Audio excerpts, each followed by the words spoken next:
Good Work, Secret 7 by Enid Blyton.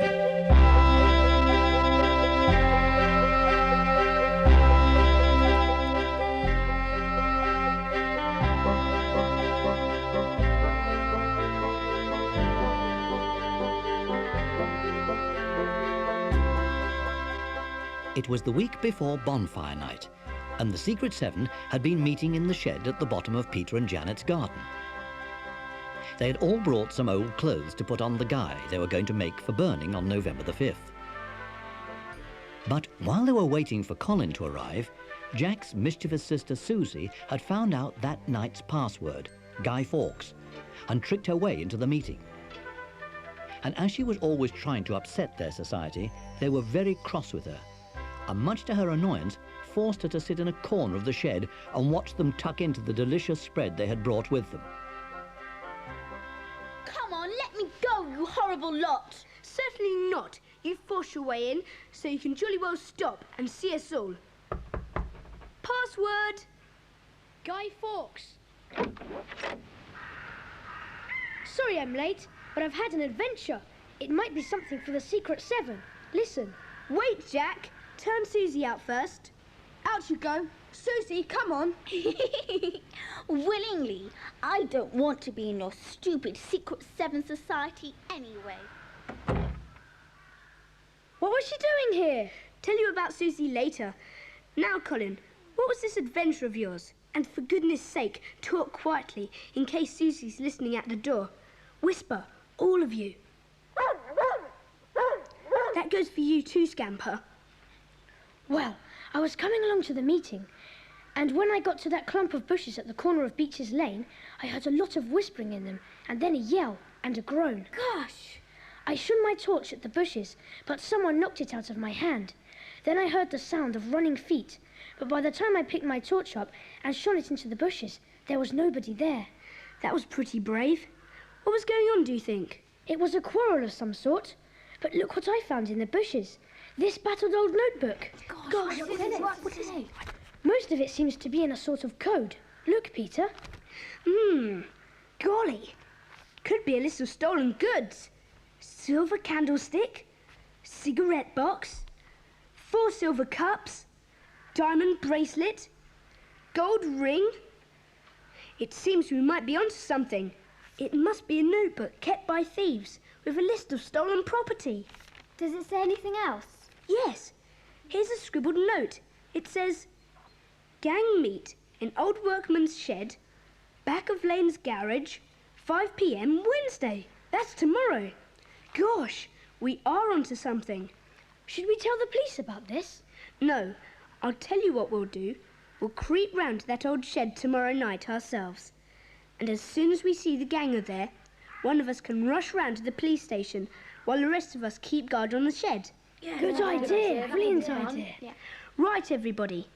Let's tuck into this spread. Yes, there's some for you, Scamper. Gosh, we've forgotten all about Susie. And we've been talking at the top of our voices. Scamper, see if she's outside. No, she's not there. You would have growled, wouldn't you, Scamper? Why don't we all stroll up to Lane's garage tomorrow and have a quiet look round? Yes, I know a boy called Larry who works there. I'll ask him if we can have a look at the new cars there. Then we can keep an eye on the shed. Good idea. We'll go there after tea.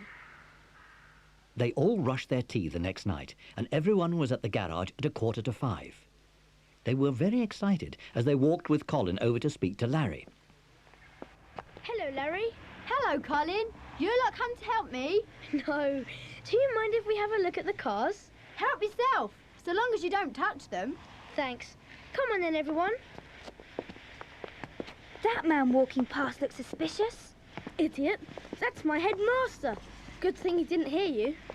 We'll wander about here for a bit, and at 5 to 5, I'll go down the alley to the yard where the shed is. If it's all clear, I'll give a low whistle, and you creep down and join me. They all looked round the cars, and at 5 to 5, Peter went down the alley in the darkness. When he came to the yard where the shed stood, he could hardly contain his delight. There was a light in the shed. The gang were there then. If only they could catch the whole lot at once. He gave a low whistle, and the others crept down to join him. Their hearts beat fast as they stared at the shed, with the dim light shining from one small window. Let's creep up and see if we can peep in at that window. Come on, then. I'll stand on those bricks and peep in. I can't see them, but I can hear them. Shall we get the police straight away? We'd better make sure it isn't workmen inside. Was that a gun? Don't grab me like that, Barbara. You nearly made me shout out. I don't know if it's a gun. What's happening in there? I don't know, but I'm going to have a look through the keyhole where the light's coming from. Be careful, Peter. All right. Oh, no! Oh, what is it? What are you doing? It's Susie in there with those idiot friends of hers. Jim and Ronnie and Doris. They're all popping paper bags. It's all a trick. It's Susie. Oh, she's so awful. She's a rotten girl. Open that door, Susie. I'm ashamed to have a sister like you. Open up. There's 7 of us and only 4 of you. We'll just wait here till you come out. You hadn't thought of that, had you? Oh, yes, we had. But you'll let us go free. You see if you don't. We shan't. You unlock that door. Listen, Jack. This will make a lovely tale to tell at school. The silly old Secret 7, tricked by a stupid notebook. They think themselves so clever and think that 4 children in a shed are a gang of robbers shooting at each other. We only had paper bags. She'll make everyone roar with laughter about this. We shan't be able to hold our heads up for ages. We'll have to let them go and not sit on them when they come out. We'll have to make a bargain with them. I don't want all the kids at school laughing at me and popping paper bags at me wherever I go. Let's let them go in return for keeping silent about this. You're right, I suppose, Colin. All right, Susie, you win for the present. We'll let you out and won't touch you if you promise solemnly not to say a single word about this to anyone at school. All right. I knew you'd have to make a bargain, you silly old Secret 7. We're coming out now, so keep your word.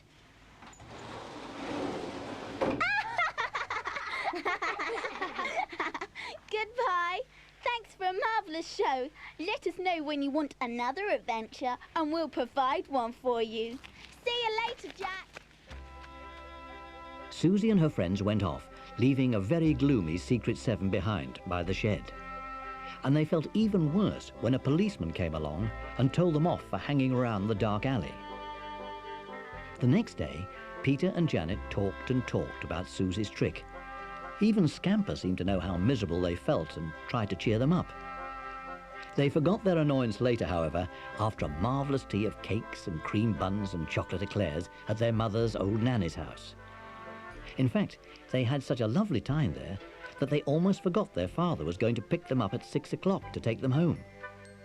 When they heard his car, they ran down the path and climbed into the back. And into the town. I've just got a call at the station for some parcels. I'll leave the car in the station yard with you in it. I shall be a minute. I'll just back in here. Shall be long, you two. All right, Daddy. Don't hurry. We're quite comfy here. I think I'll lay back and have a little sleep. I've eaten too much. I feel the same.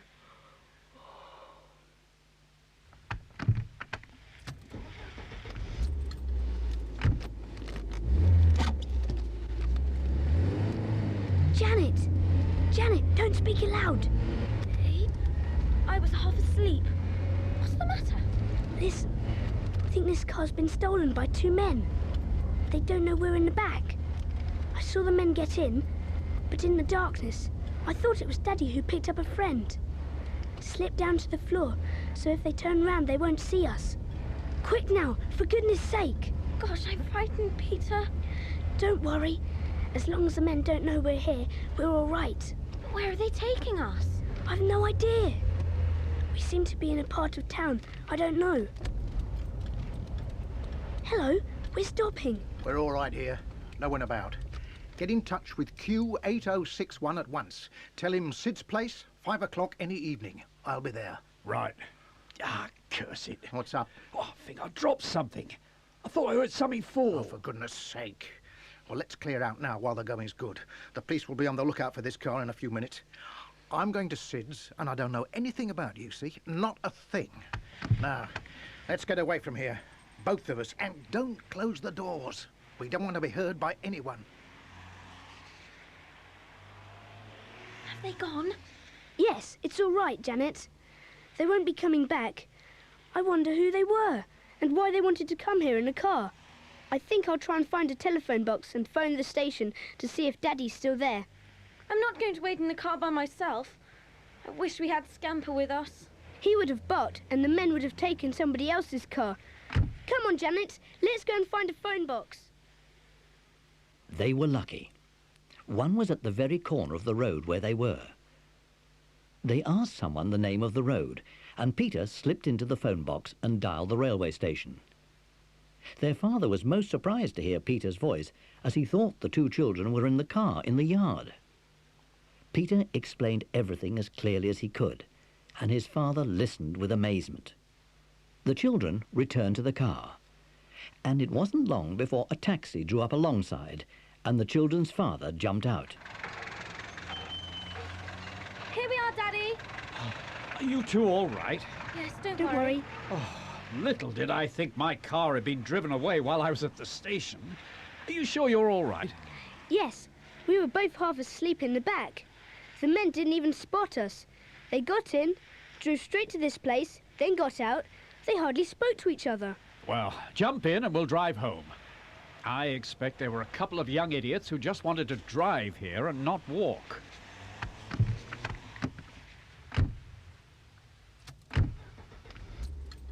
Are you going to tell the police, Daddy? No, it's not worth wasting their time. They'll never be able to trace them, and I've got the car back safely. They might be crooks. I don't think so. They'll be caught for something sooner or later if they are. Good thing you had the sense to keep quiet in the back of the car.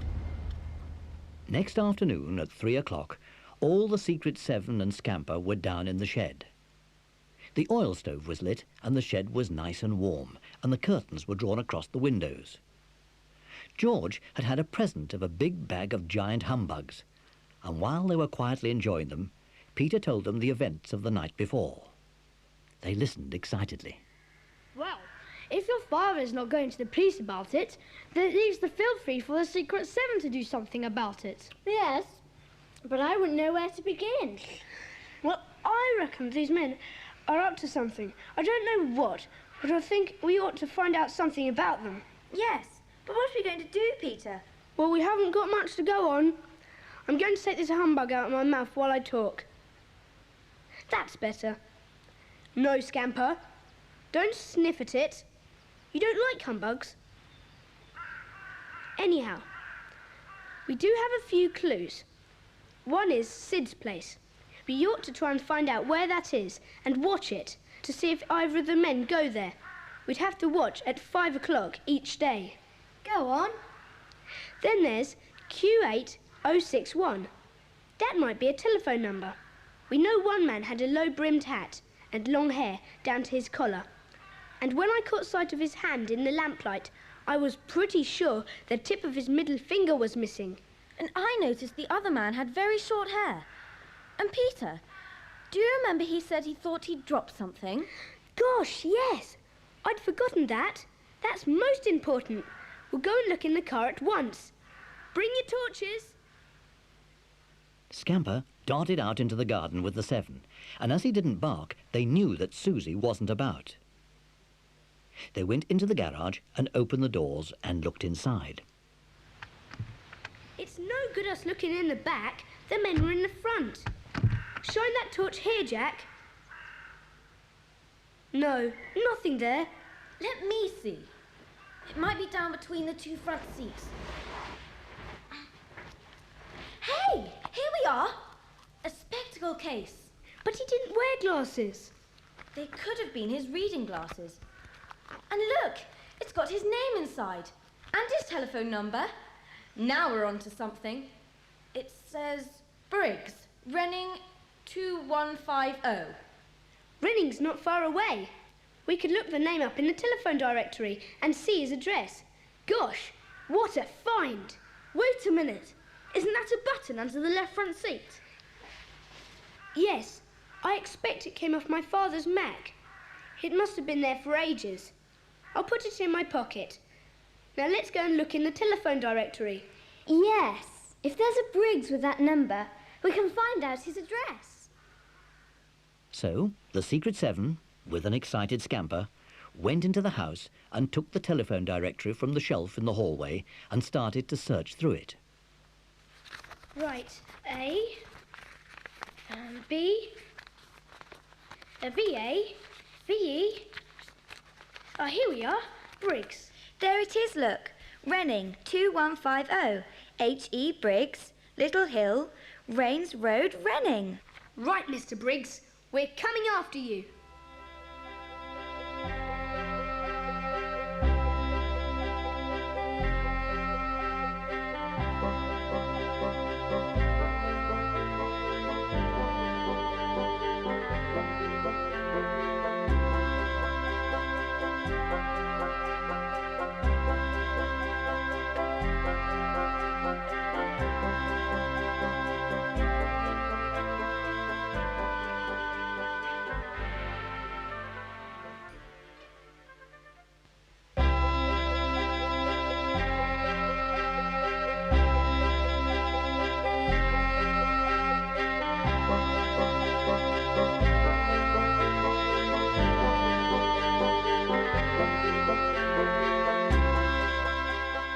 Renning was about 3 miles away, and it didn't take long for them to get there on their bicycles.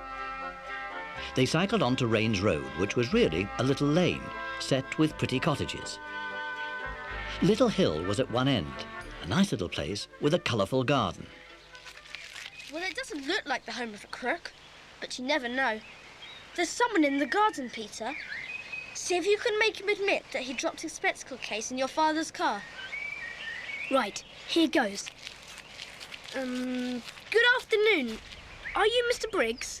Yes, I am, young man. Why? Well, have you by any chance lost a spectacle case? Yes, I have lost one. Why, have you found it? Yes, Good. Where was it? in the front of a car. What car? You sound rather mysterious. Losing a spectacle case is quite an ordinary thing to do, you know. It was dropped in my father's car last night. Oh, no, it wasn't. You see, I lost that case about a week ago. It can't be mine. I wasn't in anyone's car last night. The case has your name on it. And it was in my father's car last night. Who is your father? I can't quite follow what you are getting at. My father lives at Old Mill House and... Oh, I see. Oh, you must be Peter, my friend Jack's boy. That explains it. He very kindly gave me a lift last week. I must have dropped the case in his car. I've hunted everywhere for it. And you've brought it back. That's very kind of you. Give him my best wishes. Yes, Mr. Briggs. Here's your case. It's got your name and address in it. That's how he knew it was yours. Thank you. I imagine one of those interested friends of yours looking over the hedge must be your sister Janet. Look, here's 50 pence for bringing my case back. Buy some chocolate. Share it with your friends. Oh, no. Thank you. I don't want anything. Only too glad to help. Goodbye, Mr. Briggs. Goodbye. Peter went quickly out of the garden, got on his bicycle and rode swiftly away, the other 6 following. When they were well away from the place, they all stopped. Phew. I did feel awful when I realised he was a friend of my father's. Daddy's often talking about a friend called Henry who lives at Renning. It must be him. He is H. Briggs. We thought we were so clever too, but we weren't this time. Perhaps the button will be more helpful. Perhaps. But I'm not tackling anyone with buttons that match this one, unless I'm jolly certain he's one of those men. Come on, let's go and have some tea. The next day, they were all invited to Colin's house for tea, and it was decided that afterwards they would make their guy in the old wooden summer house at the bottom of the garden there. So down they all went, carrying paper, straw, string, and an assortment of old clothes. The house had a wooden bench running all round it, and it felt a bit cold. But it was a good secret place to talk at the bottom of the dark garden. A candle was stuck in a bottle and lit, and as there was no shelf to put it on, Colin stood it in the middle of the floor. Mind Scamper doesn't knock that candle over. Where is he? In the kitchen with Daddy, hoping to get some scraps. Right. Let's have a meeting first, and then make the guy. Let's forget about the silly mistake over the spectacle case and do a little more work on our adventure. Does anyone know where Sid's place is? Never heard of it. Perhaps Larry at the garage might know. It sounds like the sort of place lorry drivers would use. Good idea. Right, Colin. You and George try and find out something from Larry tomorrow. Now, what about that number one of the men had to get in touch with? Q8061. It might be the letter Q, or spelt K-E-W. Yes, you're right. It could be a Q telephone exchange number. You and Barbara make it your job to find out. What about that button? I'm sure it belongs to my father's Mac, but we'll make sure. Janet, will you see to that, please? And look at Dad's Mac. If he's got one missing, just check that this one matches the others. Now that's the end of the meeting. Let's get on making this guy. They all knelt on the floor and started to sort everything out. Then they began to stuff straw and paper into a big pair of trousers and an old blue jacket. It was difficult to see what they were doing with only the light of a candle. As they worked, they heard the sound of a bark and the scampering of feet. Scamper had been let out of the kitchen door and was coming to find his friends. He rushed straight into the little summer house. You idiot, Scamper! You've knocked the candle over! Grab it, someone! Quick! Look out, Pam! Look out, Barbara! It's set the straw alight! Stamp on it, everybody! That's no good! Get some water, quick, or the whole house will catch fire! There's a pond outside and some buckets over here. Come on, everybody! Quick, before the fire spreads!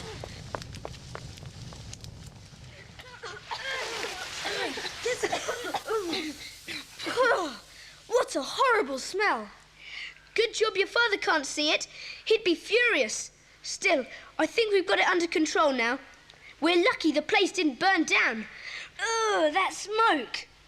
The bench is a bit charred and everything is black and wet. We'd better all come over tomorrow and help clear up. Gosh, I was frightened. Bother, Scamper! Where is he?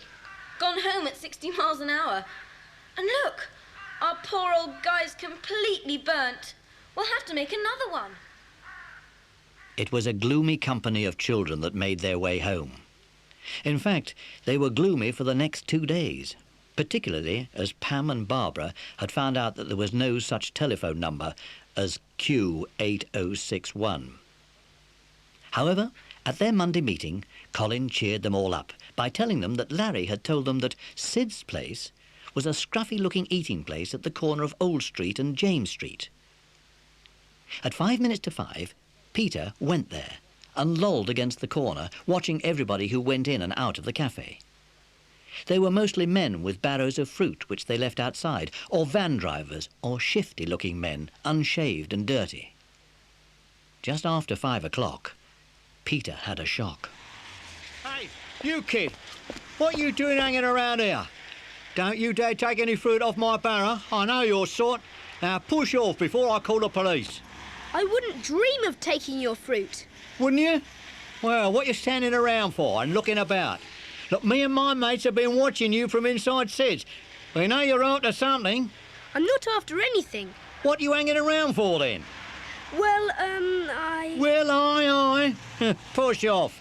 And don't let us see you lolling around here again. Understand? With his face burning red, Peter ran back to Colin's house to tell him what had happened.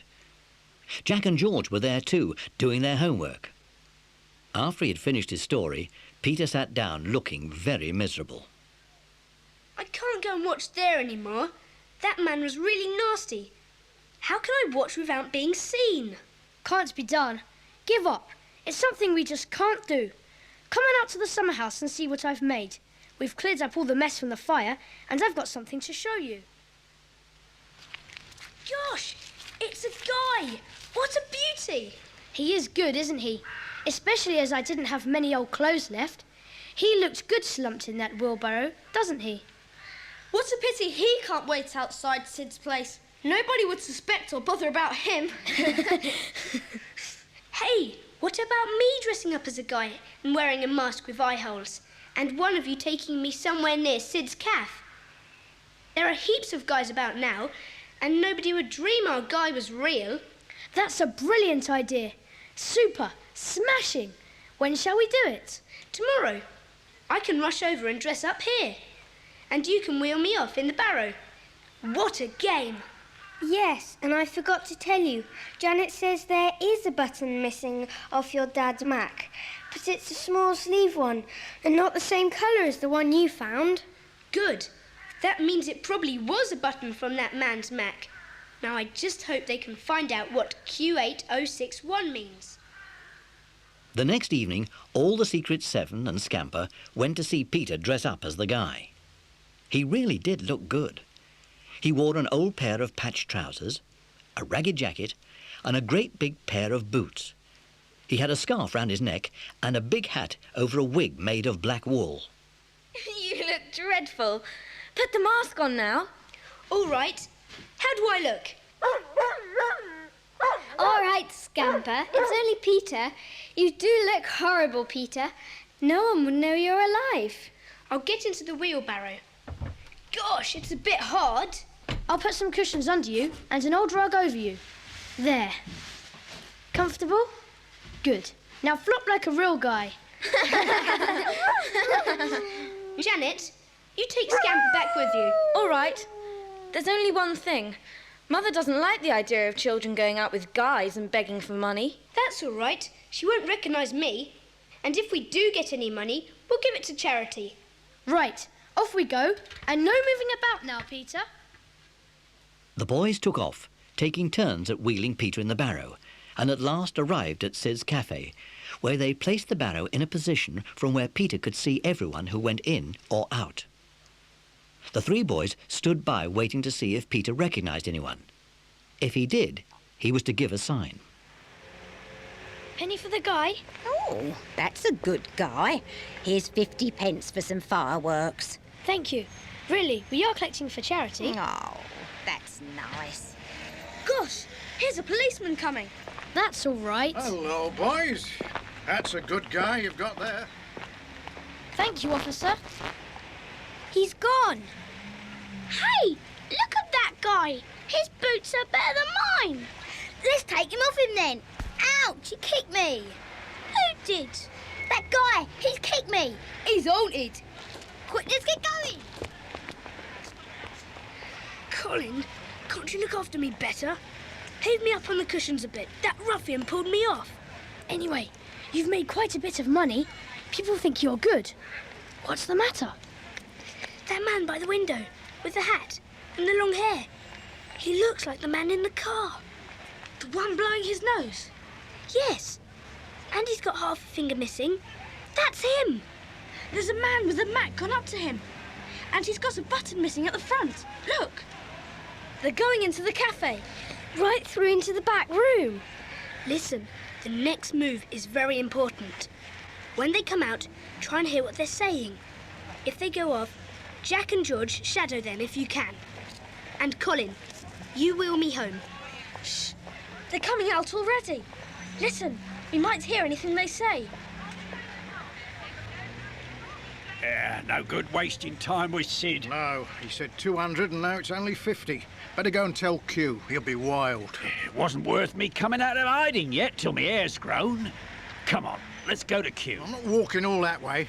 Let's take that car over there. We can hide it at Q's when we get there. All right, come on. Get that number, Jack. I've got it. PLK 100.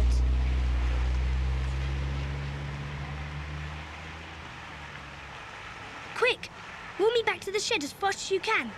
And we'll decide what to do when we get there. It wasn't long before they were whispering the password outside the shed at the bottom of Peter's garden. The barrow was shoved into some bushes, and Peter had taken off his mask. Pam gave a little scream as he walked in, still looking very peculiar in his woolly wig and ragged clothes. The girls listened in silence as Peter related all that had happened. I think the short-haired man has either just come out of prison or escaped from it. He may have committed a robbery before he went in, and he and this other man are trying to sell the proceeds to Sid. Well, who's Q? Where does he come in? Ah, if we could find out who Q is and where he is the missing link. I know. Why can't we look up all the names beginning with Q in our local telephone directory? There can't be all that number of Qs. We can go down the list, and anyone with the number 8061 will be our Q. That's a very good idea, Pam. Why didn't we think of that before, instead of messing about with KEW? Let's go up to the house and look in the directory now. Come on. Here we are. Q. No, there's not very many. Queen, 6543.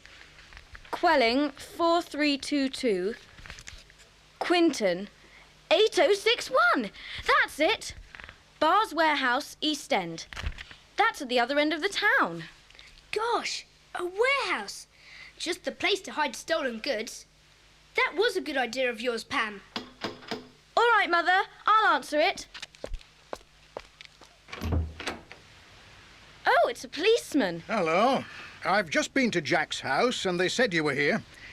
I saw Jack and another boy tonight in Old Street, and not long afterwards a car was stolen from near there. I wondered if either of you saw anything suspicious while you were there. Oh, come in, officer. Come in. We can tell you a lot about the thieves and probably even where you'll find the car.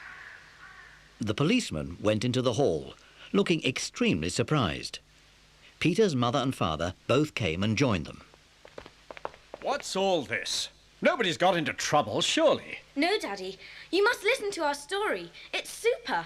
Oh, we better all come into my study then. I think you'll find that stolen car, PLK 100, outside Bar's warehouse. You'll also probably find a Mr. Quinton and quite a lot of stolen goods on the premises.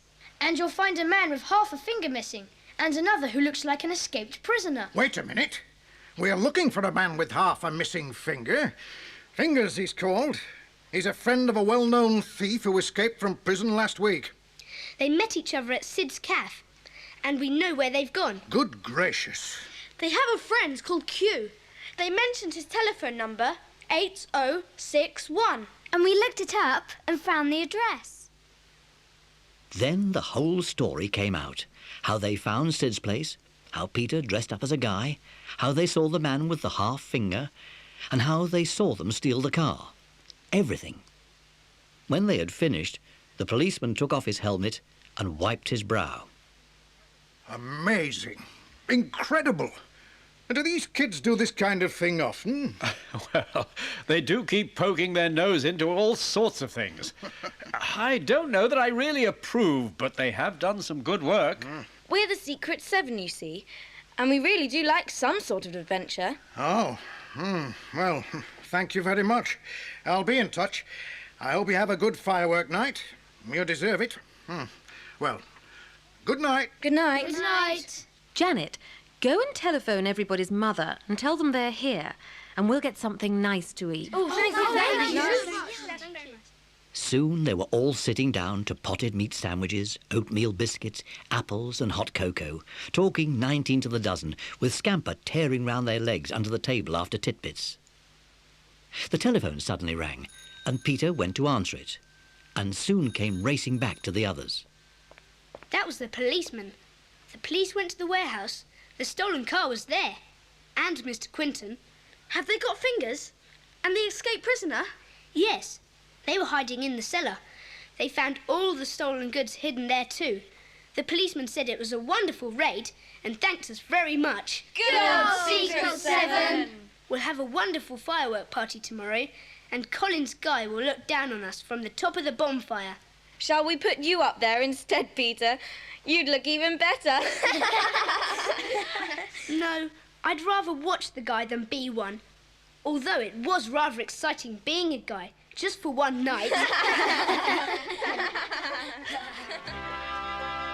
Oh yes, They did have a wonderful firework party.